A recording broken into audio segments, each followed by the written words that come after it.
Aujourd'hui, je vous embarque avec moi sur les pentes de l'Etna, cette première véritable ascension de ce Giro 2022. Évidemment, une montagne connue et reconnue sur le Giro, mais qui possède de nombreuses facettes et autant de versants. Cette année, on a choisi le versant sud et ça tombe bien car c'est mon préféré pour une raison simple, c'est qu'une grande partie de cette ascension de plus de 20 km est à l'abri du vent qui est l'un des grands facteurs qui peut annihiler la course sur l'Etna.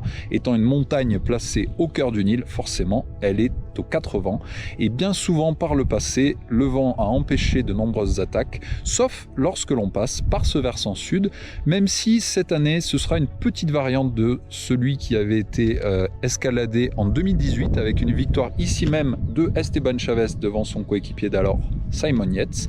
On part légèrement plus au sud, mais on va rejoindre évidemment le bois avec des pourcentages à près de 14% à l'abri du vent comme je vous l'ai dit. Et surtout, on ne s'arrêtera pas ici, mais on ira bien jusqu'à Rifugio Sapienza à 1900 mètres d'altitude, ce qui signifie que malgré tout, les 3 derniers kilomètres seront exposés à éventuellement des conditions venteuses, ce qui pourrait aussi influencer la stratégie des leaders quant au fait d'attaquer dans les parties les plus dures pour éventuellement être repris une fois les parties venteuses récupérées lors des 3 derniers kilomètres. Évidemment, tous les regards vont se tourner également vers Vincenzo Nibali, le local de l'étape qui aura peut-être pour la dernière fois l'occasion de briller ici. Forcément, il aura à cœur de se montrer et il pourrait être le dynamiteur de cette étape. Donc à voir, souvenez-vous qu'une fois l'observatoire passé, un virage sur la gauche, on récupère une grande route et là, le vent pourrait faire de gros dégâts dans un sens comme dans l'autre.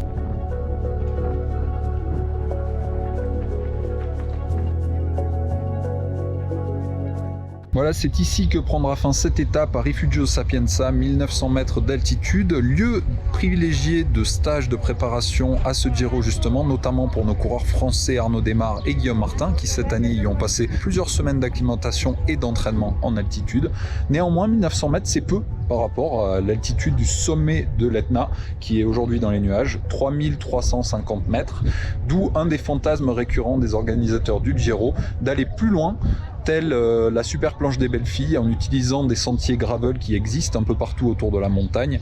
Néanmoins, le sable de l'Etna, c'est pas exactement la même chose que la super planche, et je peux vous garantir que, à mon avis, ça risque de rester à l'état de fantasme pendant encore longtemps, d'autant plus que s'ils veulent consolider ces sentiers, eh bien, il faudra demander l'autorisation à l'UNESCO, puisqu'on le rappelle, c'est un parc protégé. Donc, à mon avis, il faudra se contenter de cette ascension et de tous les versants qu'elle propose. En tout cas, pour cette année, il y a largement de quoi faire. Tout dépend évidemment des coureurs et de leurs intentions, surtout dans une première semaine du Giro. À voir si les favoris ont déjà décidé de se lancer dans la bataille pour le général ou peut-être, pourquoi pas, laisser partir une échappée qui aura son bon de sortie aujourd'hui. Voilà les amis, j'espère une fois de plus que vous aurez apprécié cette petite recon de l'Etna improvisée. Partagez avec moi mes routes d'entraînement au quotidien. Dites-nous en commentaire si vous en voulez davantage et si vous avez des suggestions. On se retrouve bientôt pour plus de contenu sur Dician en français et notamment des interviews exclusives à venir. Salut!